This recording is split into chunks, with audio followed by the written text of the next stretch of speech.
तब हेलो बच्चा लोग। और क्या हाल चाल है सबका? बढ़िया है। आई होप कि बढ़िया ही होगा। तो आज सबसे पहली बात तो मैं सॉरी बोलना चाहूँगा क्योंकि बीच में मैं यूनिट एंड डायमेंशन का लेक्चर नंबर 1 अपलोड करके 2 दिन बाद ये लेक्चर अपलोड कर रहा हूँ, पर कुछ प्रॉब्लम के कारण नहीं अपलोड कर पा रहा था। पर अब सारी प्रॉब्लम्स ठीक हो चुकी हैं, तो अब मैं वीडियो ये वाली अपलोड कर रहा हूँ, ठीक बना रहा हूँ। तो आज का टॉपिक है अपन लोग का प्रिंसिपल ऑफ होमोजेनिटी। नाम बहुत बड़ा है, घंटा इसमें कुछ नहीं है। देखो, हाँ, क्वेश्चन इससे बढ़िया बढ़िया आते हैं, जेई में, नीट में, सब में क्वेश्चन आते हैं। पर प्रिंसिपल बाबा जी का प्रिंसिपल जो है ये, इससे में घंटा कोई दम नहीं है। बहुत आसान प्रिंसिपल है, 2 मिनट में समझा देंगे, समझे? चलो देखते हैं। तो डेफिनेशन इसकी कुछ ऐसी है that any two physical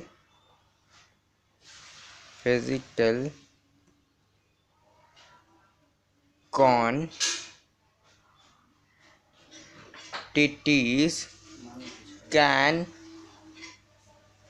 can only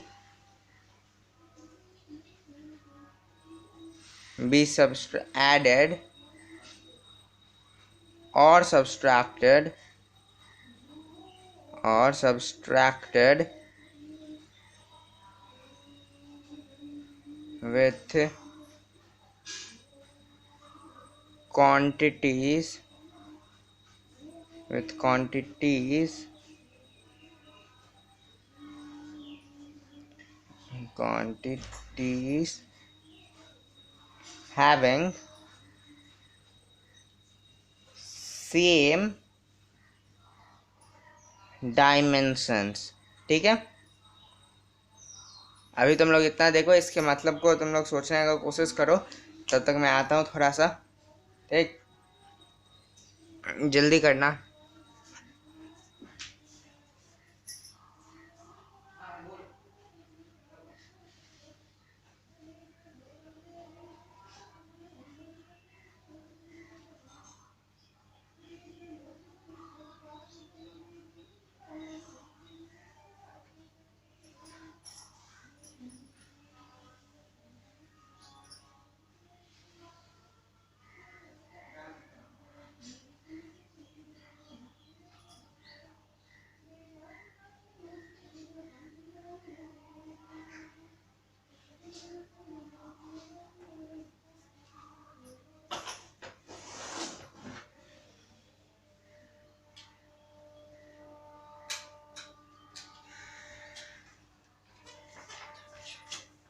हाँ, तो बच्चा लोग मतलब समझ गए?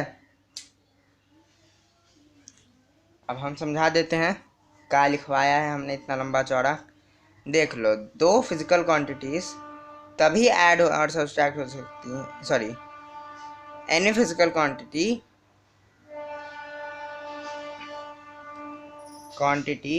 कैन ओनली बी एडेड और subtracted with quantities having same dimensions। मतलब कि यदि टाइम है तो वो टाइम के साथ ही ऐड या सब्सट्रैक्ट होगा। ठीक, यदि डिस्प्लेसमेंट है तो वो डिस्प्लेसमेंट के साथ ही ऐड या सब्सट्रैक्ट होगा, डिस्टेंस या डिस्प्लेसमेंट, क्योंकि दोनों का डायमेंशन सेम है। फोर्स है तो वो फोर्स के साथ ही ऐड या सब्सट्रैक्ट होगा। समझ में आया? समझ में आ गया? तो अब आगे बढ़े, आगे बढ़ते हैं। अगला है अपना टॉपिक। अब इतना ही था प्रिंसिपल ऑफ होमोजेनिटी पर। अब इस पर बढ़िया बढ़िया क्वेश्चंस लगाएंगे, जेई के, नीट के, आईआईटी के।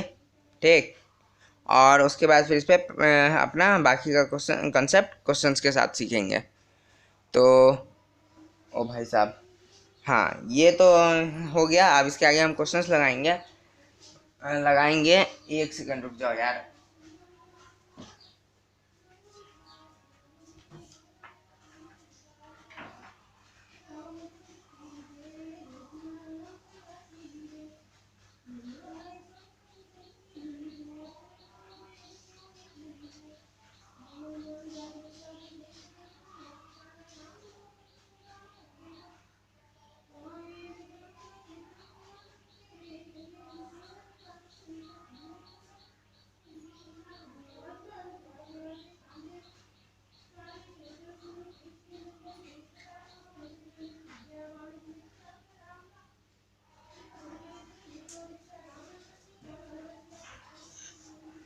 वो मेरे मार्कर को इंक पे लाना ज़रूरी था, इसलिए गया था इंक पे लाने अपने मार्कर को। तो भैया अब तुम लोग आ गए हो 11th में, और 11th में आने के बाद जो है ना, हर किसी को चढ़ती है जवानी की जोश। ये फैक्ट है, सबको होती है कि भाई अब 11th में आ गए हैं, अब प्यार व्यार करेंगे, मस्ती वस्ती करेंगे और मज़े करेंगे। तो भैया ऐसे बच्चों का क्या होता है वो मैं बता देता हूँ।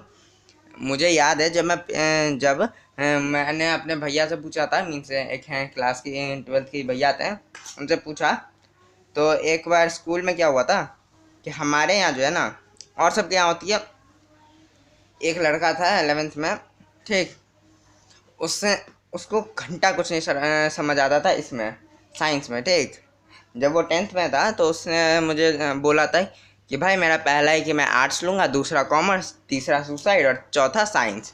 भाई मतलब कि साइंस से उसको इतनी घिन आती थी। और उसके पापा तो ठहरे पापा को जब उसने बोला कि पापा मैं फैशन डिज़ाइनिंग करूँगा, मुझे आर्ट्स लेनी है, ठीक, पापा ने बोला नहीं कोई ज़रूरत नहीं है सब कि वहाँ जाके तू गे हो जाएगा। और हमारे इंडियन सोसाइटी में जो है ना, अपने इंडियन सोसाइटी में गे लोगों से ज़्यादा अनएम्प्लॉयड नशेड़ियों की ज़्यादा इज्जत होती है। तो खैर भाई ने ले ली साइंस। उसके बाद हुआ क्या कि उसके पापा ने उसकी बढ़िया बढ़िया कोचिंग लगवाई थी, ठीक, आईआईटी के लिए बढ़िया कोचिंग लगवाई थी, मीन्स पीसीएम लिया था उसने, पीसीबी नहीं, मस्त कोचिंग लगवाई थी। हुआ क्या कि जो पहला पीरियोडिक टेस्ट होता है ना, हम लोग यहाँ तो पीरियोडिक टेस्ट बोला जाता था, यूनिट टेस्ट 1 भी बोलते थे कुछ बच्चे उसको, तुम लोग यहाँ क्या बोला जाता है पता नहीं। तो पहला जो टेस्ट हुआ था ना, स्कूल जो कंडक्ट करवाता है, तो उसमें जो है उसके आए थे कितने नंबर, तो वो सॉरी उसके नंबर आए ही नहीं, मीन्स उसको वो फेल हुआ था कितने नंबर से। मैक्सिमम बच्चे ऐसे 11th में फेल होते हैं फर्स्ट यूनिट टेस्ट में, पर वो बड़ा डिसेंट लड़का था। एक सेकेंड कितने नंबर से फेल हुआ था वो याद करने दो। हाँ, वो हुआ था तुमको 6 नंबर उसको आए थे, ठीक। हमारे यूनिट टेस्ट होती थी 40 नंबर की, उसमें से गधे को 6 नंबर आए थे। और उसके बाद जो उसका सबने मजाक उड़ाया। एक बार उसने केमिस्ट्री लैब में क्या किया कि टाइट्रेशन करके एक वो होता है, क्या बोलते हैं उसको, सॉरी केमिकल वो करना होता है केमिस्ट्री में, टाइट्रेशन करके एक एक्सपेरिमेंट होती है। उसमें जो है पानी के कलर को कुछ चीज़ों के साथ मिक्स करके येलो करना है, सॉरी पिंक करना होता है।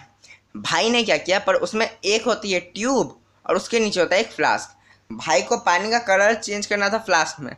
वो गधा क्या किया, गया रुआवज़ा लेके गया था घर से। भाई ने उस टेस्ट ट्यूब में रुआवज़ा डाल दी। अब भाई उसको क्लियरली दिख रहा था कि रुआवज़ा टेस्ट ट्यूब में, टेस्ट ट्यूब के नीचे जो गया तो पानी इतना दिख रहा था, रुआवज़ा के ऊपर इतना, और रुआवज़ा इतना सा दिख रहा था। और ये उसके लैब असिस्टेंट ने देख ली, ठीक। हम अपने लैब असिस्टेंट का नाम नहीं लेंगे, फालतू में बेइज्जती होगी तो, और स्कूल पे जाऊंगा तो पिटाई पड़ेगी 100 अलग। तो भाई ने जो है, भाई की वो लैब असिस्टेंट ने देख ली, और उस लैब असिस्टेंट ने वो चीज़ जाके उसके केमिस्ट्री के टीचर को बता दी। टीचर ने क्या किया, तो उस टीचर ने उसको बुलाया, ठीक, और उसे बोला कि बेटा अब यहाँ पे तुम सामने आओ और खुद पूरे क्लास को बताओ कि तुम क्या कर रहे थे। भाई अपना गधापंती जब खुद से बताता है ना कोई बच्चा, कसम से बोल रहा हूँ मर जाने का मन करता है उसी टाइम। और भाई को बताना पड़ रहा था कि देखो मैं रुआवज़ा मिला रहा था, और पूरे क्लास के बच्चे हंस रहे हैं। उसके बाद हुआ क्या, उस दिन उसे बहुत बुरा लगा। उसके बाद उसने जी तोड़ मेहनत की, और फिर जब हमारा ये आया, ये ऐसे जो आया, उसको हम लोग में तो ये क्या बोलते थे यार, हाँ हाफ ईयरली टेस्ट बोला जाता था, ठीक। उसके बाद जो हाफ ईयरली टेस्ट हुआ, भाई ने उसमें 18 सप्लीमेंट्स ली और लिखी, मीन्स 18 एक्स्ट्रा पेजेस लिए और फिर लिखा उसमें उसने। अब तो सबको लग रहा था कि भाई यही टॉप मारेगा, और हुआ भी कुछ ऐसा ही कि हुआ क्या हमारे जो केमिस्ट्री टीचर है ना, केमिस्ट्री के एग्ज़ाम में वो आए साइड से, ठीक, चल रहे थे, और उन्होंने सभी बच्चों को बोला क्या कि बाबू कोई डाउट है। जब उसके पास पहुँचे ना, तो उससे उन्होंने पूछा कि डाउट, तो वो गधा बोलता है कि हाँ जल्दी पूछो। तो सर बोले कि अबे नालायक, मैं अपने डाउट्स की बात नहीं कर रहा, तुम्हें कोई डाउट्स हैं? तो उसने बोला नहीं मुझे कोई डाउट्स नहीं है। तो सर ने बोला ठीक है। भाई ने 18 सप्लीमेंट लेके लिख तो लिया, और होता है ना एक टॉपर वाला एटीट्यूड आ जाता है इसके बाद, इतना सब बनाने के बाद तो एक टॉपर वाला एटीट्यूड आ जाता है। और उसके सामने वाले लड़के ने मीन्स उसके दोस्त ने बोला उसको कि भाई फोर्थ का आंसर बता, और उसने वही किया जो रिस्पेक्टेड टॉपर करता है, एज अ रिस्पॉन्सिबल टॉपर उसको करना चाहिए था। उसने बताया मैम को कि मैम चीटिंग कर रहा है। ठीक, उसके बाद जब एग्ज़ाम ख़त्म होता है तो सारे बच्चे अपने आंसर्स रन थ्रू करवाने के लिए आते हैं टॉपर्स के पास। सब गए उसके पास और वो सोच रहे कैसे बच्चे हैं, सब के सब एक ही गलत आंसर लिख के आए, सेम गलत आंसर। देख ऐसा उसे लग रहा था। तो फिर हुआ क्या कि उसके बाद हमारे यहाँ रिजल्ट हुआ। रिजल्ट के लिए बुलाया गया। एक होता है पीटीएम 1 to 1 मीन्स एक पेरेंट्स एक टीचर। और पर हम लोग स्कूल में क्या था ना, हम लोग स्कूल में सामूहिक होता था। ठीक, एक हमारा स्कूल था उसमें सामूहिक होता था ये पीटीएम मीन्स सारे बच्चे एक साइड बैठे हुए हैं और सारे पेरेंट्स एक साइड बैठे हुए हैं और सामने में हॉल में रिजल्ट अनाउंस किया जा रहा था स्टेज पे। ठीक, उसके बाद हुआ गया कि उसको जो है बुलाया गया, सबके नाम लेके वो देने लगे थे टीचर कि हाँ तुम्हें 31 आए हैं, तुम्हें 45 आए हैं, तुम्हें 65 आए हैं, सॉरी 45 कहाँ से आ जाएंगे, तुम्हें 31 आए हैं, तुम्हें 20 आए हैं, तुम्हें 25 आए हैं, ऐसे करके वो बता रहे थे। ये PT1 की बात है। और जब ऐसे हाफ ईयरली में जो अभी बताया मैंने, हाफ ईयरली में उसको बताया जा रहे थे कि हाँ तुम्हें इतने आया, तुम्हें इतना आया, तुम्हें इतना आया। पर जब उसका नंबर आया तो सर ने उसका नाम तो लिया पर उसको बुलाया नहीं, उसके मार्क्स नहीं बताए, उसे बोला तुम स्टेज पे आओ। वो सोचा कि भाई इतने अच्छे मार्क्स आए हैं ना कि टीचर भी शर्मा जा रहा होगा बताने में, इसीलिए मुझे बुलाया है। पर उसका डाउट जब तब क्लियर हुआ जब उसने अपने हाथ में वो लिया ना, क्या बोलते हैं, हाँ मार्कशीट, और उसका पहला रिएक्शन था हाँ, और उसके बाद बिना देखे ठीक ऐसे था मार्कशीट ऐसे पलटाया रहा था तब बोला हाँ। और उसके बाद भाई उसको कितने नंबर आया था पता है? इतने कि तुम उसको अपने उंगलियों पे गिन सको। गेस करो कितने आए होंगे भाई को? भाई उसको आए थे सिर्फ और सिर्फ आधा नंबर, सिर्फ आधे नंबर उसको मिले थे। ठीक, उसने बोला, जो हमारे केमिस्ट्री टीचर थे उनका नाम लेके कि भाई 1 मिनट पेन दियो। तो सर पूछे क्यों? तो उसने बोला कि तूने जो 99.5 लिखा है ना वो थोड़ा 0.05 लग रहा है, सॉरी हाँ याद आया। तो उसने जो वो बोला कि तूने जो 99.5 लिखा है ना वो मुझे कुछ 0.5 की तरह लग रहा है, ला बाद में कन्फ्यूज़न होगी। तो वो सर बोलते हैं बेटा वो आधे नंबर ही हैं। उसके बाद वो बोला हैं सर कुछ तो सही लिखा होगा मैं। तो फिर सर ने बोला अबे गधे, तू अपने रोल नंबर वाले जगह पे अपना नाम लिख के आया था, सो तो शुक्र बना कि तू अपने घर का एड्रेस सही, अब सॉरी तू डेट सही डाला था इसलिए आधे नंबर दिया है, आधा नंबर दिया हूँ मैं। और तो वो बोला सर कुछ तो सही लिखाऊंगा, फेल कर जाऊंगा ऐसे तो बोले अबे गधे, तू तू अपने उस दिन के डेट के अलावा और कुछ सही नहीं लिख के आया था और तेरे वजह से मेरा जॉब रिव्यू होगा कि भैया ऐसा कैसे किसी बच्चे को आधा नंबर आ सकता है। और उसके बाद हुआ क्या कि आई हमारी प्रिंसिपल। ठीक, प्रिंसिपल हैं तुम लोग को 2 टाइप के होते हैं। एक होते हैं जिनको हायर किया जाता है, जिनको नौकरी पर रखा जाता है, उनको वाइस प्रिंसिपल भी बोलते हैं, जिनका घंटा कोई इज्जत नहीं होता है, बच्चा सब उनके सामने से निकल जाता है बोलते हुए कि ये भाग यहाँ से। ठीक, और एक होती है प्रिंसिपल जिनका खुद का स्कूल होता है। हमारी वो प्रिंसिपल थी जिनका खुद का स्कूल था। वो सुबह वो आई एकदम गुस्से में कि दोपहर की नींद खराब कर दी मेरी, और वो आए अंदर स्टेज पे और फिर उन्होंने एड्रेस किया कि हमारे बीच में एक ऐसा बच्चा बैठा हुआ है जिसको सिर्फ और सिर्फ आधा नंबर आया है। वो कौन है? खुद से हाथ उठा लो। ठीक, और उसको ये पता था उस बच्चे को कि मैम को जो है ना बच्चों के नाम नहीं याद रहते हैं, ये उसको पता, मैम को उसको पता था। ठीक, तो वो खड़ा नहीं हुआ। फिर एक बच्चे ने बोला कि मैम ये था वो लड़का। ठीक, उस बच्चे को उसने 4 गालियाँ दी और फिर उठ के गया, बीच में आया और फिर मैम ने बोला कि अब इनके पेरेंट्स खड़े हो। भाई उसकी मम्मी भी नहीं खड़ी हुई। तो वो फिर प्रिंसिपल अपना माथा पकड़ के बोलती है कैसा खानदान है इनका। फिर उस बच्चे ने एड्रेस किया कि कौन है कि वो है मेरी मम्मी। ठीक, ऐसे करके एड्रेस किया कि वो है मेरी मम्मी वो। तब फिर उसकी मम्मी भी खड़ी हुई। फिर वो बोली कि जब आपका लड़का इतना कमज़ोर है तो इसको साइंस में PCM में इसको मैथ में एडमिशन मिला कैसे?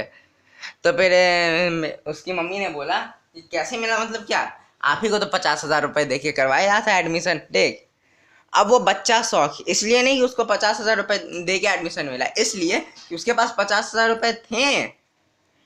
ठीक, तो फिर उसके बाद बेचारी की बहुत बेइज्जती हुई।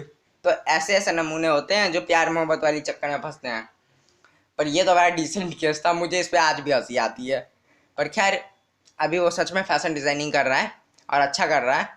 तो एक बात बता दूं कि चॉइस हर जगह है। जब तुमने ये लाइन चुनी, तुम्हें किसी ने फोर्स नहीं किया। अब जब तुम इस लाइन पे आ गए हो तो तुमको चलना तो पड़ेगा ही भैया, और मैं तुम्हें मार मार के चलवाऊंगा लाइन तक। तो खैर, ये स्टोरी में मज़ा आया होगा, आगे बढ़ते हैं। ओ भाई साहब, मार्कर कहाँ रख दिया मैंने? हाँ, मिल गया। ये, चलो अब अपने पहले क्वेश्चन पे आते हैं। ये है v is equals to a plus B t, जहाँ पे मुझे v पता है वेलोसिटी है, यह तो v is equals to velocity. ठीक, v is equals to velocity है, ये t है। कोई ना लाएगा, इसको प्लस समझा तो कान के जर में घर पे आके मारूंगा। ये मेरी नहीं, मार्कर की गलती थी। तो ये t है, यहाँ ये है वेलोसिटी। ठीक, अब t, ये है टाइम। हाँ, टाइम और वेलोसिटी दी हुई हमको, v टाइम है और t, सॉरी, v वेलोसिटी और t टाइम है। अब हमको निकालना है इसमें a और b का डायमेंशन। तो एक बात बताओ, यदि इसको हम इधर ले आए तो ये कुछ ऐसा बन जाएगा, v, ये इधर आएगा ना, तो ये प्लस में तो ये माइनस में आ जाएगा ना। तो b t plus a t minus v equals to 0, ऐसे कुछ बन जाएगा। अब हमने इधर क्यों लाया, अब हम इसको इधर क्यों लेके गए? क्योंकि वेलोसिटी जो है हमें पता है, इसका डायमेंशन भी हमें पता है, टाइम का डायमेंशन पता है, पर टाइम से कुछ ऐड या सब्सट्रैक्ट नहीं हो रहा विदाउट बी, अकेले टाइम नहीं है। या वेलोसिटी से माइनस हो रहा है, इसका मतलब इसका और इसका डायमेंशन इक्वल होगा। तो बस डायमेंशन इक्वल हो तो ऐसे निकाल सके हम, इसीलिए क्वेश्चन अप्रोच लगाया हमने ऐसा। तो इधर का टर्म 0 है तो इधर को छोड़ो, 80। तो यहाँ पे मैं लिखता हूँ डिमेंशन को, अब ऐसे ही लिख रहा हूँ, dimension of a t is equals to dimension of v। अब v, ए टी का dimension a into t is equals to time का डायमेंशन t होगा ना, कैपिटल T। वेलोसिटी का metre per second means l m0 l metre per second है ना, हाँ, तो t माइनस 1। ठीक है, अब आगे देखो, t माइनस 1 हो गया। अब यहाँ पे अगला आता है हमारा कि ये तो a है, इसको 9 मत समझना।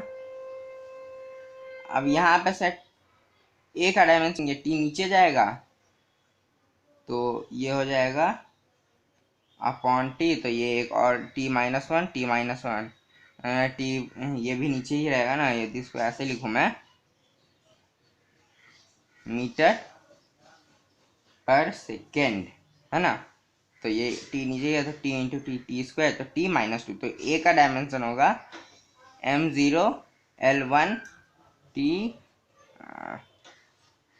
हाँ, t माइनस 2। समझे? चलो आगे आते हैं। अगला है क्वेश्चंस, धीरे धीरे अभी ये बच्चे वाले करवा रहा हूँ, फिर जेई के क्वेश्चन पे भी जाऊंगा। ठीक, सब कॉन्सेप्ट मिलेंगे तुमको। अगला है, अच्छा हाँ, वहाँ तो सिर्फ ए का ही निकाला था ना, अरे अरे अरे, बी का तो निकालना ही भूल गया। तो बी टी का डायमेंशन भी वी के डायमेंशन के इक्वल होगा। हाँ, जब बी टी का डायमेंशन ए टी का डायमेंशन के इक्वल होगा और ए टी का डायमेंशन वी के इक्वल है, तो बी टी का डायमेंशन भी वी के इक्वल होगा। तो metre per second means again l upon T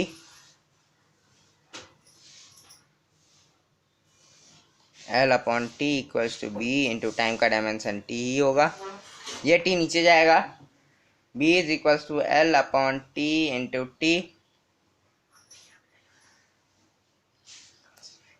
t into t, तो ये आ गया एल टी माइनस टू। ठीक, चलो इतना बन गया। तो बी का डायमेंशन आ गया एल टी माइनस टू, भाई m zero l one T minus two, और एक अभी सेम डायमेंशन आया। एक सेकेंड सॉरी, हाँ वहाँ ए टी नहीं था यार, वही तो कन्फ्यूजन में भी कर गया, ए प्लस बी टी था ना, तो कोई दिक्कत नहीं है, उसको सही तुम लोग बदल के a t plus B t कर लेना। ठीक, और ए का डायमेंशन बी का डायमेंशन, यदि वही क्वेश्चन है तो वहाँ पे ए का डायमेंशन लिख लो, ए का डायमेंशन होगा इक्वल टू वी, मतलब कि एल टी माइनस वन। ठीक है, चलो यहाँ तक हो गया ये वाला क्वेश्चन। इसमें मैंने तुमको एक ही टाइप के दो क्वेश्चंस करवा दिए यार। चलो ठीक है, अगला है x इक्वल्स टू, अभी थोड़ी देर पहले मेरी बहन आई थी, 4 गाली दे के गई है मुझे कि अभी तक तुम वीडियो बना रहे हो और वहाँ पे सबको खाना है। पर खैर ठीक है, बहन है, गालियाँ नहीं देगी तो क्या ही देगी, रक्षाबंधन आ रहा है इसलिए अभी मैं उसे कूट भी नहीं सकता, वैसे भी कूटता तो हूँ नहीं, यहीं पर खड़े होकर मुझे आग दिखा रही है। पर तुम्हारा भाई डरता थोड़ी है जब तक मम्मी ना आए। मजाक कर रहा था, तुम्हारा भाई भी डरता है। x equals to a plus B t, इस बार टी को ऐसे लिखता हूँ, plus c t square plus d t cube, साला कितना लंबा इक्वेशन है रे, ई प्लस टी। ठीक, अब यहाँ पे देखो x दिया हुआ है तुम लोग को डिस्टेंस, हाँ लंबा चौड़ा इक्वेशन बन गया, बनाओ, निकालना है इसमें सबका A B C D E, तीनों का, सॉरी पांचों का डायमेंशन। सर अपनी ऐड ठीक करो, कुछ से कुछ बोलते रहते हो, मजाक कर रहा हूँ यार, गलती से निकल गया था। 3 A plus B plus C plus D 5 है, एन प्लस ई 5 है। ठीक, सबका निकालना है। तो देखो यहाँ पे हमको दिया हुआ है टी टाइम एक्स डिस्टेंस, ठीक, इतना हमको दिया है। हाँ तो अब इसको इधर ले आते हैं, तो ये टोटल इधर माइनस में आ जाएगा, तो डायमेंशन ऑफ एक्स वो तुम इधर लिख लेना, मैं यहाँ पे करके बता दे रहा हूँ। Dimension of x is equals to dimension of a t, a plus B t है ना, तो ए का डायमेंशन तो क्लियरली इक्वल है एक्स के, distance means l, m zero l one t zero, है ना। अगला देखते हैं, अगला है हाँ अगला का है रे, हाँ बी टी, तो बी टी का डायमेंशन भी इक्वल होगा एक्स के, तो b t equals to x means आगे डी टी, आगे डायमेंशन ऑफ लगा लेना। अगला है b into t equals to l, है ना। अब b का डायमेंशन यहाँ से क्या आ गया, ये t नीचे जाएगा तो ये आ जाएगा b equals to l t minus one, यहाँ m लगा लो, ठीक, m zero l one T minus one. चलो ठीक है, अगला देखते हैं, सॉरी आई मीन अगला नहीं, अगला पार्ट देखते हैं। बी टी तक तो निकल गया, अब सी टी स्क्वेयर का देखते हैं। सी टी स्क्वेयर का भी डायमेंशन इक्वल होगा एक्स के, तो अब यहाँ पे से सी का डायमेंशन आएगा एल अपॉन क्या है रे, sorry L upon T square, है ना। सी टी इधर जाएगा ना, तो एल अपॉन टी स्क्वेयर आएगा, एल अपॉन टी स्क्वेयर। तो आगे मैं बताता हूँ, एल अपॉन टी स्क्वेयर, तो ये हो गया m zero l one T minus two. अभी कसम से बता रहा हूँ, बाहर गई है ना दीदी, मम्मी को भड़काई होगी कि देखो तुम्हारा लाडला ऐसे ऐसे करके आया। ठीक, लेक्चर छोटा है, क्वेश्चन ज़्यादा नहीं करवाऊंगा, मुश्किल से 5-6 करवाऊंगा और सारे कॉन्सेप्ट क्लियर कर दूंगा। ठीक, सी का डायमेंशन भी निकल गया। अब अगला आता है d t cube upon e plus t equals to x. Dimension इसका भी एक्स के इक्वल होगा।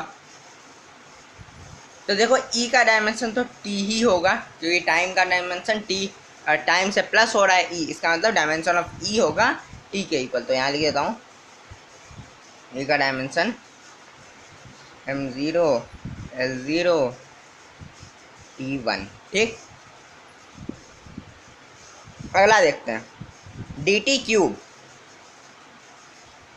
भाई यहाँ से हमको क्या निकालना है, डी का डायमेंशन। तो यहाँ पे इसका सीधे एक ही बार डायमेंशन लिखा हूँ। टाइम में टाइम प्लस करोगे तो टाइम ही आएगा ना, एक ही बार टाइम होगा ना। ऐसा तो है नहीं कि 4 सेकेंड प्लस 4 सेकेंड करोगे तो 8 सेकेंड स्क्वायर आ जाएगा, ऐसा तो नहीं होता ना। तो 8 सेकेंड ही आएगा। तो बस वहाँ ऐसे ही यहाँ पे टी लिख दे रहा हूँ मैं। अगला, अब भैया यहाँ पे टी का क्यूब है, तो एक टी से एक टी गया, ये आ जाएगा तुमको d t square equals to l. X का डायमेंशन लेंथ डिस्टेंस है ना, तो एक्स का डायमेंशन लेंथ हो जाएगा। अब D square, D is equals to L upon T square, means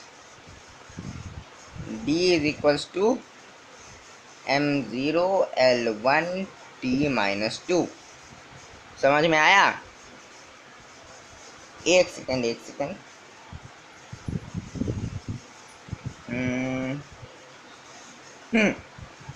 dimension of D is equal to dimension of C. समझ में आ गया? हाँ चलो, हाँ हो गया ये वाला क्वेश्चन। हाँ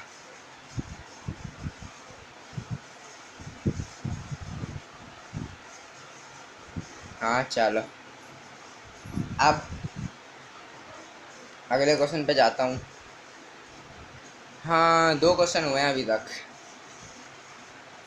अब देखो, अब करते हैं question number 3। P is equal to a minus t square upon b x. ठीक है, इसके बाद एक आध लेक्चर नंबर 1 के भी न्यूमेरिकल्स करवाऊँगा, इससे पीछे का भूलोगे नहीं, समझे? चलो, अब यहाँ पे हमको P दे रखा है प्रेशर, ठीक, और x दे रखा है डिस्टेंस, t दे रखा है टाइम, सबको पता है ये बात। हमको निकालना है a बाई बी। तो भैया यहाँ टाइम का स्क्वायर दे रखा है, मीन्स t का डायमेंशन t। अब t का रेज़ टू द पावर कितना, 2। तो अब a माइनस टी स्क्वायर कर रहे हैं, तो 8 second square minus 4 second square आता है 4 सेकेंड स्क्वायर। बस उसी तरीके से यहाँ पे भी आएगा क्या, t square upon b x. इसको इधर लेके चल जाना, माइनस पी लिख के, तो इधर 0 आ जाएगा। तो फिर तुम इसके साथ भी इसको कंपेयर कर सकते हो, इसके साथ डायमेंशन को इक्वल करके आंसर निकाल लोगे। तो वो तुम कर लेना, ये वाला प्रोसेस, इसको इधर ले जाने वाला, उसको मैं स्किप कर दे रहा हूँ। T square upon B into l है ना, हाँ एल है लेंथ डिस्टेंस का एल। अब यहाँ पे प्रेशर का डायमेंशन बताओ भैया ज़रा सा, देखे कितनों को याद है प्रेशर का डायमेंशन? नहीं याद तो भी चलेगा, निकाल सकते हो। कैसे सर, कैसे निकालेंगे? कान के नीचे ऐसा तबड़ाक मारेंगे मर जाओगे भाई, नालायक सब। सिखाए थे पिछले लेक्चर में, फोर्स अपॉन एरिया होता है प्रेशर, फोर्स अपॉन एरिया ही होता है ना। हाँ सर, गलत सर, मॉड एफ अपॉन है, गलत। ये नहीं का मॉड सीखे हो तो मॉड लगा रहे हो नालायक। एफ परपेंडिकुलर अपॉन ए, ठीक, force acting perpendicularly to the surface, समझे? ऐसे करके एक्ट कर रहा है, ये सरफेस है तो ऐसे करके एक्ट करेगा परपेंडिकुलरली, समझे नालायक सब? तो फोर्स एक्टिंग परपेंडिकुलरली अपॉन ए। चलो, फोर्स क्या है, kg metre per second square. ये छोटा डायरेक्ट डायमेंशन निकालना है तो mlt -2 upon l square, area है ना, एक एल से एक एल मरेगा, बचेगा क्या, एम एल माइनस वन और टी माइनस टू। तो ये आ गया कितना, एरिया का dimension m L minus one T minus two. चलो अब इसको इधर साइड में ले, सॉरी इधर साइड में क्यों लिखना, यहाँ लिख लेते हैं M L minus one T minus two. ठीक है, टी माइनस टू। हाँ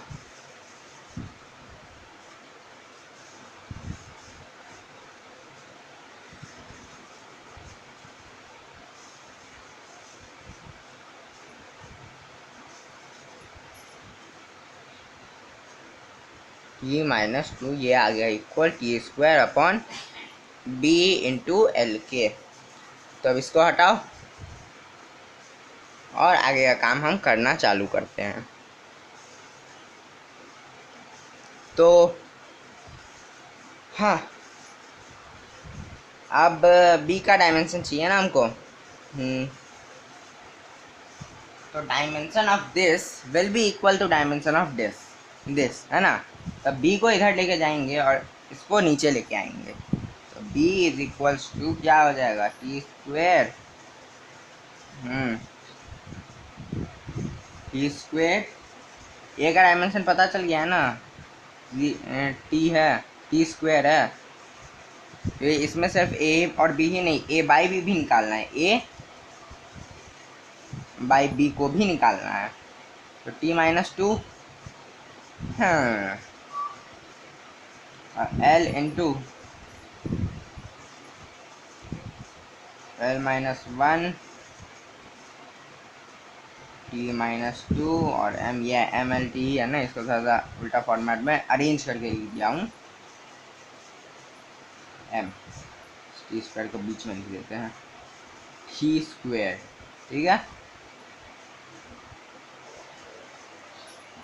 ये आ गया टी का स्क्वायर। अब देखते हैं आगे का काम।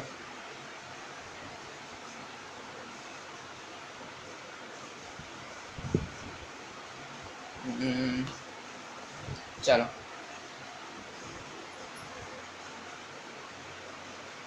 टी अपॉन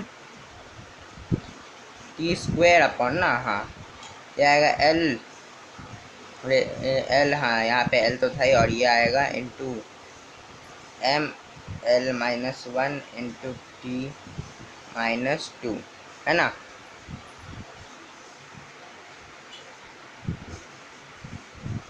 ये यहाँ तक आ गया। अब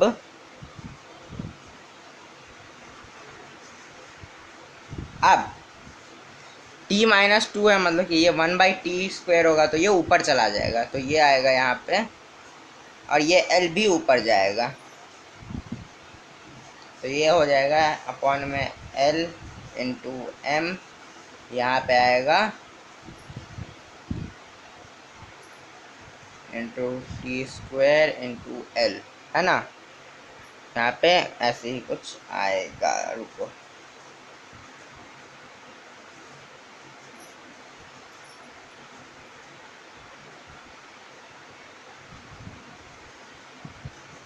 हाँ, यहाँ पे कुछ ऐसे ही आएगा। तो ये टी एल से एल मर गया, टी स्क्वायर आएगा T raise to the power four upon, और T raise to the power four, M भी तो है, ये आ जाएगा M minus one T L zero T raise to the power minus, sorry T raise to the power four plus में आएगा, हाँ T raise to the power four, ये आएगा बी का। अब ए बाई बी, तो T square upon M minus one, और L तो जीरो ही है ना, तो क्या ही फ़ायदा यहाँ पे मल्टीप्लिकेशन में लिख के, दो से ये कटेगा दो, तो ये आ जाएगा M minus one L zero T square. तो ये आ गया अपना ए बाई बी। चलो यहाँ तक तो हो गया। अब आगे देखते हैं, अगला है अगला बढ़िया क्वेश्चन है, इसमें नया कंसेप्ट है। ठीक, अगला है फाइंड बीटा। ठीक, find beta in p is equals to p not exponential. ये ई सबको पता है, ये एक्सपोनेंशियल का ही साइन होता है, पाई टी स्क्वेयर। ठीक है, हाँ हाँ। चलो अब इसमें हमको अल्फा का डायमेंशन निकाल के बताओ। हमको ना ये दिया है ना ये दिया है, ये पता है एक्सपोनेंशियल है, ये सबको पता होता है। ठीक, क्योंकि ये मैथमेटिकल टर्म है। एक्सपोनेंशियल कांस्टेंट है ये, मीन्स ये एक न्यूमेरिकल कांस्टेंट है। और टी स्क्वायर ये है टाइम, मीन्स टी है टाइम। ठीक, टी है टाइम। हमको फटाक से बताओ अल्फा का वैल्यू। जल्दी बताओ जल्दी बताओ जल्दी बताओ, 5 मिनट का टाइम देते हैं, फटाफट बताओ।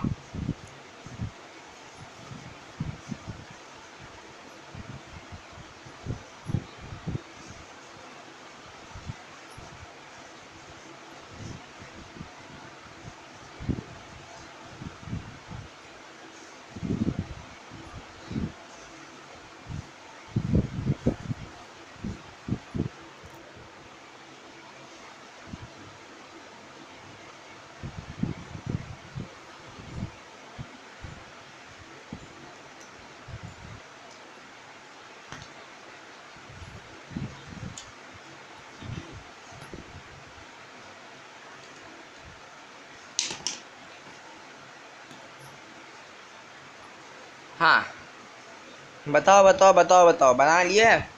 चलो अब हम बनाएंगे। देखो यहाँ, सॉरी यहाँ अल्फा लिख दिया, यहाँ बीटा लिखना है, माइनस बीटा टी स्क्वेयर। अब अच्छा एक बात तुम लोगों को पिछले लेक्चर में बताई थी हमने कि न्यूमेरिकल कांस्टेंट्स जो होते हैं जिनका कोई फॉर्मूला नहीं होता, ठीक, ऐसे जो न्यूमेरिकल कांस्टेंट्स होते हैं, जैसे एक्सपोनेंशियल कांस्टेंट, ये एक कांस्टेंट है जिसकी वैल्यू होती है 2.7। ठीक, इनका कोई डायमेंशन नहीं होता। न्यूमेरिकल कांस्टेंट्स का कोई डायमेंशन नहीं होता। अब जब न्यूमेरिकल कांस्टेंट्स का डायमेंशन नहीं होता, ठीक है, और न्यूमेरिकल कांस्टेंट की पावर भी नहीं होती, सिर्फ न्यूमेरिकल कांस्टेंट ही क्या, किसी भी फिजिकल क्वांटिटीज की पावर जो होती है, सॉरी यहाँ किसी भी नंबर की पावर में यूनिट्स नहीं होती। सर क्या बोल रहे हो, समझ में नहीं आया। अरे देखो ये एक एक्सपोनेंशियल कांस्टेंट है, ये बता दिया है मैंने, और इसकी जरूरत वैसे थी भी नहीं, पर खैर फिर भी किसी भी इसकी नंबर की पावर्स की कोई डायमेंशन नहीं होती। पावर्स की सिंपली समझ लो ना, पावर्स की डायमेंशन ही नहीं होती कोई। जैसे 2 raise to the power 4 kg, ऐसे देखा है कभी? नहीं, ये होगा 2 रेज़ टू द पावर 4 का ऐसे kg होगा। ऐसे पावर्स की कोई डायमेंशन होती नहीं है।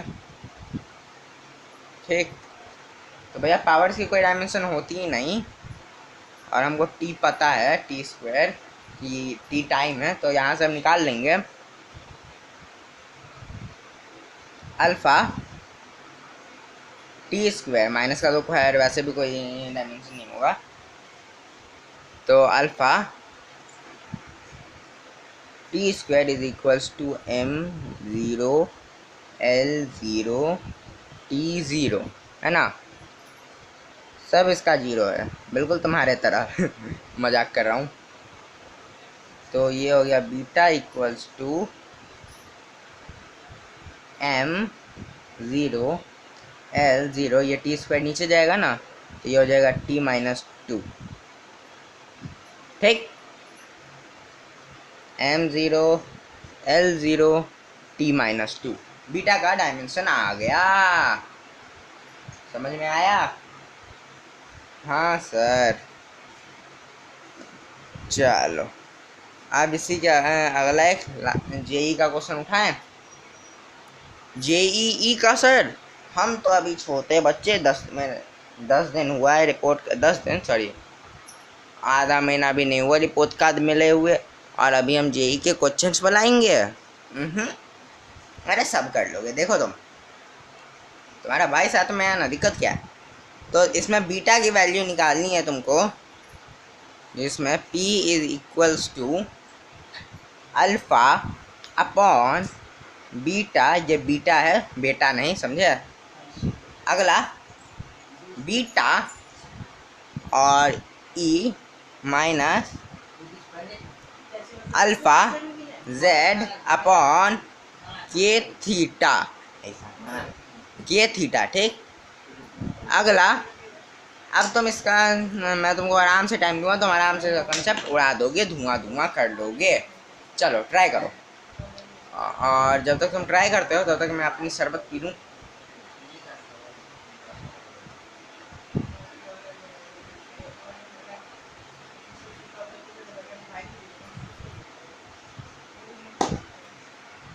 हाँ तो भाई अपना, अभी थोड़ी देर पहले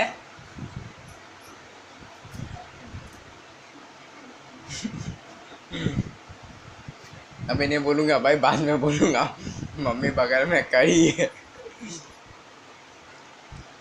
हाँ, अभी थोड़ी देर पहले हुआ क्या कि मेरी माताश्री आई रूम में, ठीक, वीडियो बना रहा था मैं। मम्मी ने मुझे बोला चल बेटा अभी दिन में उसका टाइम हो गया है खाना खाने का, ठीक। हम बोले हाँ मम्मी आ रहे हैं, बस थोड़ी देर रुको। और आए हुए हैं अभी मेरे घर पे नाना जी और नानी माँ। तो भाई साहब जब मम्मी के मम्मी पापा आते हैं ना, तो मम्मी होती है सातवें आसमान पे। और अब इसी खुशी के चक्कर में मम्मी मेरी खुशी को तंग कर रही है। आई मीन मेरी खुशी मीन्स मेरी हैप्पीनेस को तंग किए जा रही है। मैं मम्मी को बोल रहा हूँ मम्मी मैं खाने आता हूँ, मम्मी लगी हुई है कि नाना जी और नानी माँ को दिखाना है कि मेरा बेटा क्या बोलते हैं, क्या नाम था यार उसका, सत्य, क्या नाम था, छोड़ जो भी नाम था, अरे हाँ श्रवण कुमार है। और मैं तो ठहरा श्रवण कुमार का, क्या छोड़ क्या ही बोलूँ। तो सुनो हुआ क्या कि मम्मी आई, बोली मुझको, मैं बोला ठीक है मम्मी खा लेता हूँ। तो मम्मी बोली कि दांत तोड़ दूंगी जैसे तूने क्लास 1 में एक लड़की का तोड़ा था, ठीक। मैं बोला माँ यार गजब हाल है तुम्हारा, अभी आ रहा हूँ खाने के लिए। तो मम्मी ने क्या किया, मैं साइड में जो क्वेश्चन तुम लोग को लिखवा रहा हूँ उस क्वेश्चन को बनाने में तो टाइम लगता है, तो मैं साइड में बना के रखा हुआ था।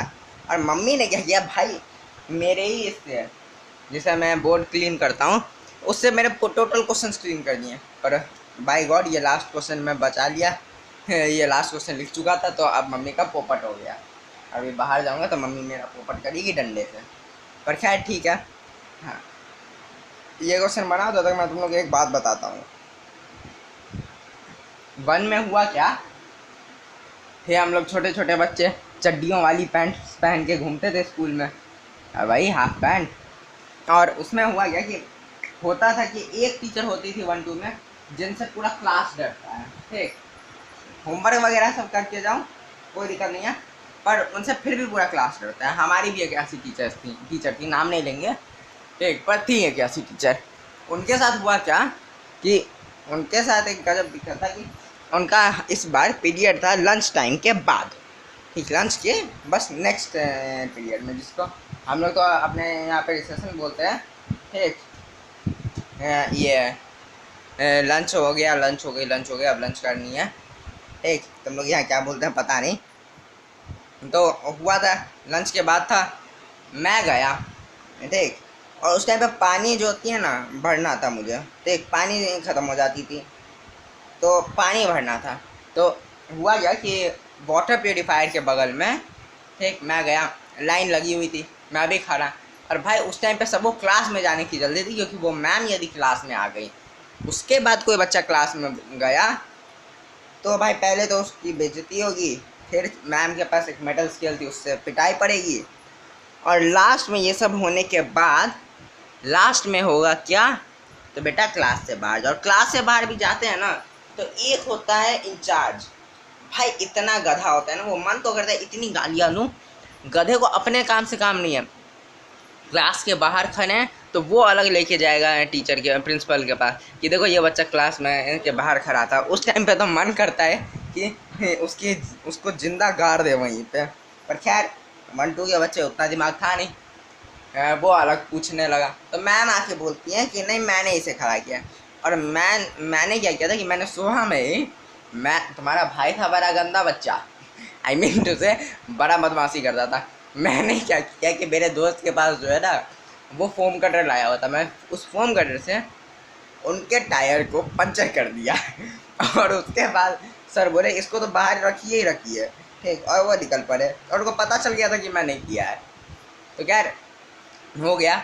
उसके बाद जो लंच टाइम है कि ये तो आने के बाद हुआ, ठीक। और उस टाइम पे जो वाटर प्योरीफायर के बगल में थे, तो हुआ ये कि सामने मेरा एक दोस्त था, ठीक। मैंने बोला भाई जल्दी भर मुझे भी जाना है, ठीक। तो बोला कि हाँ भरता हूँ, पहले मैं थोड़ा भर लूँगा फिर थोड़ा पीऊँगा फिर वापस भरूँगा और फिर जाऊँगा क्लास में। मैं बोला ऐसा कंटाप मारूंगा ना कान के नीचे, दिमाग सही हो जाएगा, चल हट यहाँ से। तो मैंने उसको धक्का दे दिया, हल्का सा धक्का दिया था, और पीछे का भीड़ इतना था कि रस इतना था कि थोड़ा ज़ोर से लग गया। तो वो गया और उसका दांत जो है वो टूट गया सामने वाला, ठीक।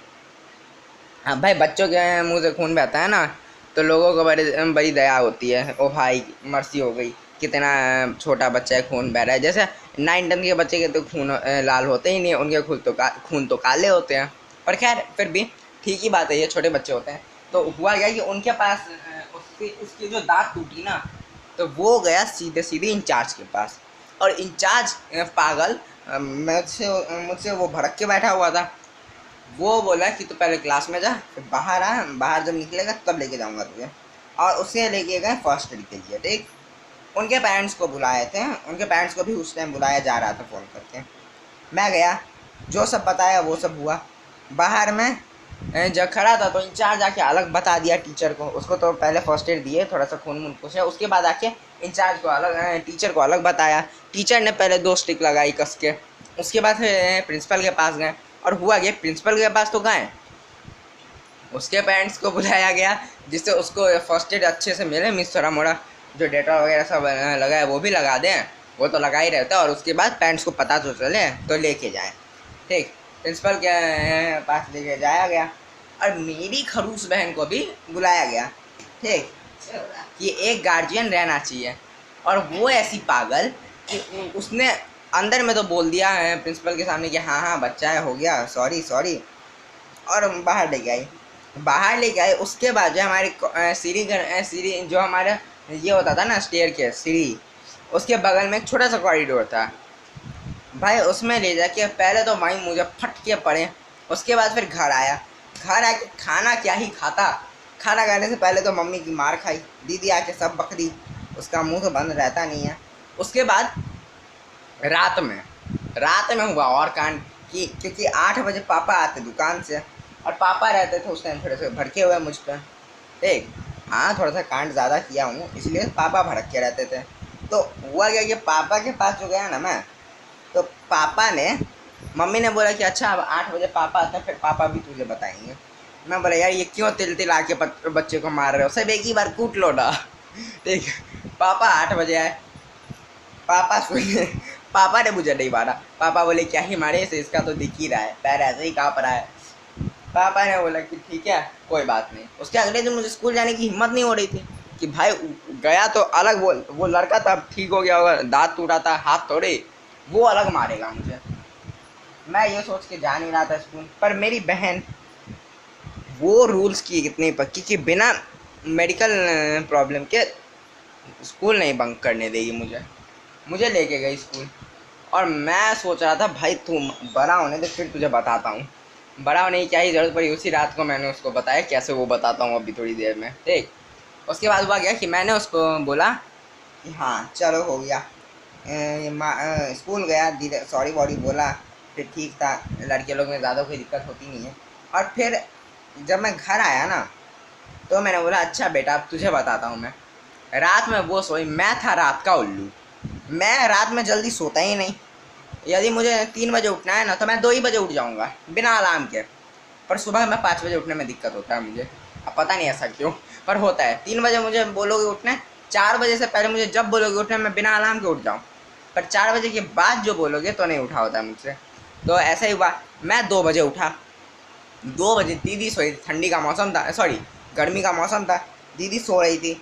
मैं क्या किया, सबसे पहले तो गया, बगल में एक पिलो रखा हुआ था तकिया, उससे उसको धर के कूटा, लात हाथ मुक्का जूता जो मेरा सबसे उसको पीट दिया।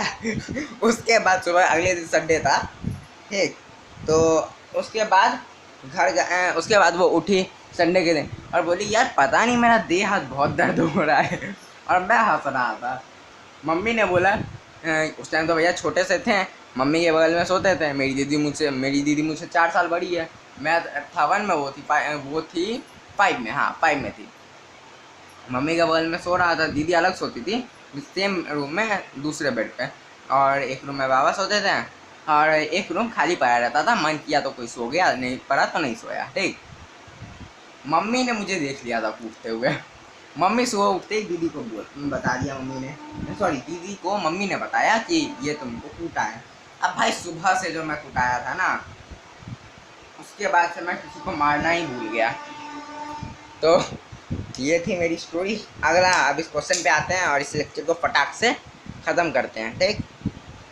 तो भैया देखो, हमको चाहिए, यदि हमको अल्फ़ा की वैल्यू मिल जाएगी अल्फ़ा की, तो ये वाला टर्म डायमेंशन लेस होगा टोटली, क्योंकि ई एक एक्सपोनेंशियल कांस्टेंट है और एक्सपोनेंट्स का कोई नंबर्स का कोई डायमेंशन नहीं होता। तो ये वाला टर्म तो पूरा 0 हो जाएगा। I mean, इसका डायमेंशन तो होगा ही नहीं, तो बचा ये इसका डायमेंशन और इसका डायमेंशन, तो इक्वेट करके आंसर ले आएंगे। अब यहाँ पे हमको ये पता है कि Q टेम्परेचर है, K बोल्ट्जमैन कांस्टेंट है, Z क्या है भाई, Z डिस्टेंस है, और अल्फ़ा का पता नहीं, तो अल्फ़ा निकाल लेते हैं। देखो बोल्ट्जमैन कांस्टेंट की यूनिट इसकी यूनिट होती है kg मीटर क्यूब पर सेकेंड स्क्वायर केल्विन, ठीक। टेम्परेचर की केल्विन। चलो अब इसका डायमेंशन निकालें। अल्फ़ा का डायमेंशन, अल्फ़ा Z क्या ही लिखें, इसको डायरेक्ट एल ही लिख देता हूँ यहाँ पे, अपॉन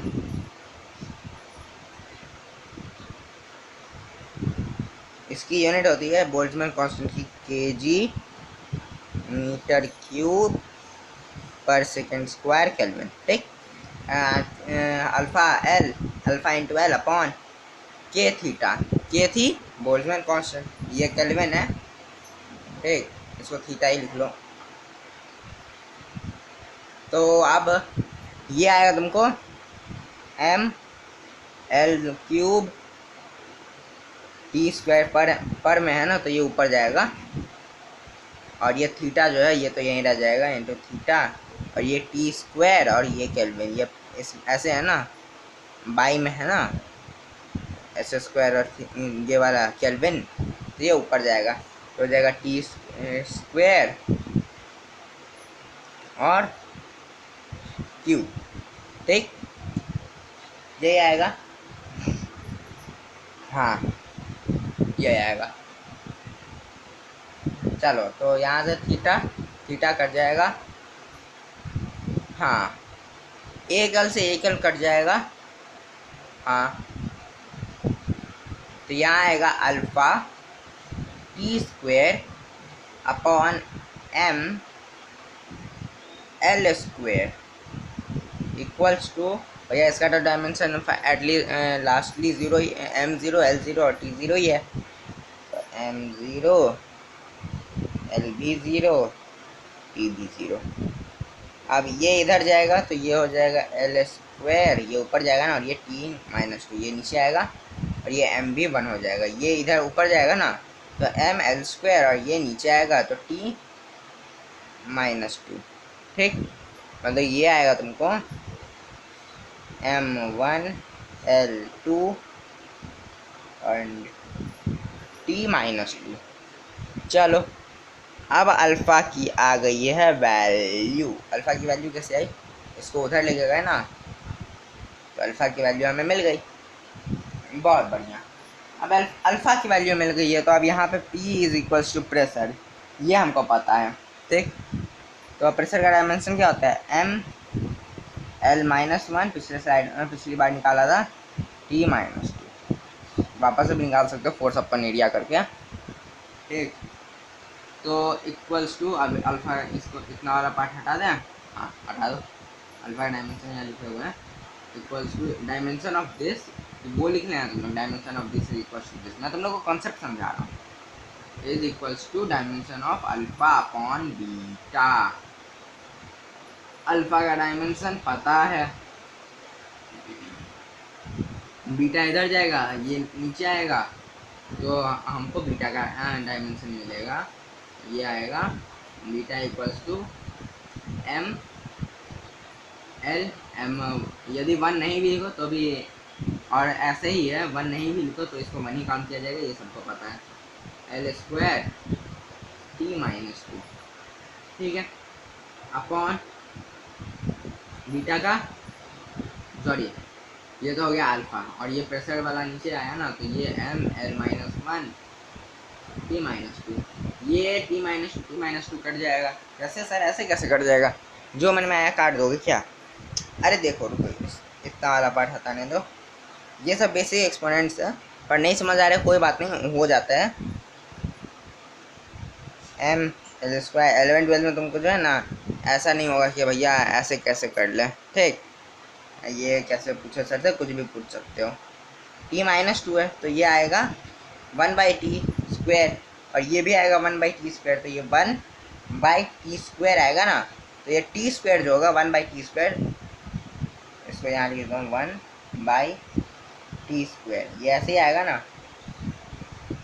हाँ, ये l-1 भी ऐसे ही आएगा 1/l, ये l ऊपर गया, ये t² ऊपर जाएगा, और ये भी तो आएगा ऐसे ही, ये भी तो यही होगा ना, t-2 1 upon t² is equals to t-2 raise to the power -2, तो ये t² ऊपर जाएगा ऐसे, और ये t² नीचे आएगा ऐसे, तो ये t² से t² कट गया, ये l-1 ऊपर जाएगा, तो ये हो जाएगा l³ m से m कट जाएगा, तो बीटा का आएगा फाइनली डायमेंशन m में 0, l में 3, l में 3 डायमेंशन, l में इसका डायमेंशन 3 है, और t में 0 है। ये आ गया बीटा का डायमेंशन। तो इसी के साथ आज का प्रिंसिपल ऑफ होमोजेनिटी ख़त्म हुआ 1 घंटे में, ठीक, 1 घंटा ऑलमोस्ट पूरा नहीं है, हो तो जाता है ये ऑलमोस्ट मेरे हिसाब से 50 मिनट के अंदर ही सारे क्वेश्चंस वगैरह सब, पर चूँकि मैं स्टोरीज बता रहा था इसलिए टाइम लग गया। अब देखो भैया, मुझसे यदि तुम उम्मीद करोगे ना वो तुम्हारी स्कूल वाली मैडम की तरह पढ़ाने का, कि हाँ principle of homogeneity, any physical quantity can be added or subtracted by only from any physical quantity whose dimension is same to the previous one। अब इतना लंबा चौड़ा डायमेंशन, इतना लंबा चौड़ा डिफिनेशन मैं तुमको 3 लाइन में ख़त्म कर दिया, और उसके ऊपर से वो क्वेश्चन लिखवाएंगे b is equals to a plus B T, t is equals to time, इसको a प्लस बी टी को इधर लेके जाएंगे तो b से माइनस होगा। अब ऐसा क्यों होगा वो नहीं बताएंगे, पूछोगे तो 4 गालियाँ अलग देती हैं, पर होती हैं ऐसी कुछ, पर मोस्ट ऑफ दी टीचर्स जो होते हैं ना 11th के, ठीक, वो ऐसा नहीं करते, पर करते हैं, कुछ करते हैं। तो भैया मैं पढ़ाता हूँ एकदम मस्त स्टाइल में, मुझे टाइम से लेना देना है, टाइम इम्पोर्टेंट है, पर अब जब पढ़ने आए हो तो मुश्किल से तुम 40 मिनट अटेंटिव रहोगे क्लास में, तो स्टार्टिंग के जो 10 मिनट होते हैं या 20 मिनट वो तुम इधर उधर घूम के निकालते, इधर उधर देख वेख के निकालते, तो वो 10 मिनट का कंसंट्रेशन मुझे इधर चाहिए, तो उतने देर में अपने पढ़ाने के टाइम को, मीन्स तुम्हारा जो पढ़ने का टाइम है उसको वेस्ट नहीं कर सकता। जब स्टोरी सुना रहा हूँ तुम्हारा कंसंट्रेशन इधर लग गया, उसके बाद में क्वेश्चन करवा रहा हूँ तुरंत तुमको तो समझ में भी आ गया, ऐसे ही करके जो है ना कंसेप्ट क्लियर होते जाते हैं। ये साइकोलॉजी है, ह्यूमन साइकोलॉजी है ये, ठीक। अब मैं डॉक्टर नहीं हूँ अभी, ठीक, पर फिर भी पता ही है कि ये ह्यूमन नेचर होता है, सिंपल बेसिकली। तो भैया अब अगला मैं बताता हूँ, अगला मैं डेफिनेशन, अगला मैं तुम लोग को जैसे बोला था कि पिछले वाले लेक्चर के भी कुछ न्यूमेरिकल्स करेंगे आज, जो अच्छे लेवल के होंगे। तो देखो भैया, एक न्यूमेरिकल मैं करवाता हूँ तुम लोग को, पिछले बार E/G का करवाया था ना, हाँ सर पिछली बार उसका करवाया था। अच्छा एक क्वेश्चन ये वाला करो तुम। कौन सा सर? मैं इतना लंबा चौड़ा क्वेश्चन लिखने वाला नहीं हूँ, तो मैं ठहरा कामचोर आदमी, ये सब क्वेश्चन बैंक में बनाता रहता हूँ, ताकि मेरी बहनों को इजी हो सके बनाने में। तो ये वाला क्वेश्चन है वो, देखो और बनाओ। A spherical body of mass m and radius r is allowed to fall in a medium of viscosity eta. The time in which the velocity of the body increases from 0 to 0.63 times the terminal velocity. It increases from 0 to 0.63 times the terminal velocity v is called time constant t. Time constant. Dimensionally, time constant can be represented by, अब बताओ तुम भैया। Hint, force is equals to, ये तुमको पता है। हाँ, तो ये तुम लोग का रहा होमवर्क क्वेश्चन। ये तुम लोग को नेक्स्ट लेक्चर में करके आना है। सर पर ये तो पिछले वाले का होमवर्क क्वेश्चन होना चाहिए ना, होना तो चाहिए था पिछले वाले का ही, पर मैं इस वाले में करवा रहा हूँ क्योंकि पिछले वाले टाइम में मैं ये क्वेश्चन बैंक तैयार नहीं किया था। और ये भाई ऐसा वैसा क्वेश्चन नहीं है। एम्स, जब एम्स का एग्ज़ाम होता था उस टाइम में 1987 में ये क्वेश्चन आया था। मैंने पिछले लेक्चर में भी तुम लोगों को 1986 या 89 का कोई क्वेश्चन करवाया था। हाँ, 1989 का एक क्वेश्चन करवाया था, FAT वाला, है ना। तो चलो, ये आया, इसी के साथ अपना लेक्चर ख़त्म करते हैं। पढ़ाई करते रहो। All the very very best.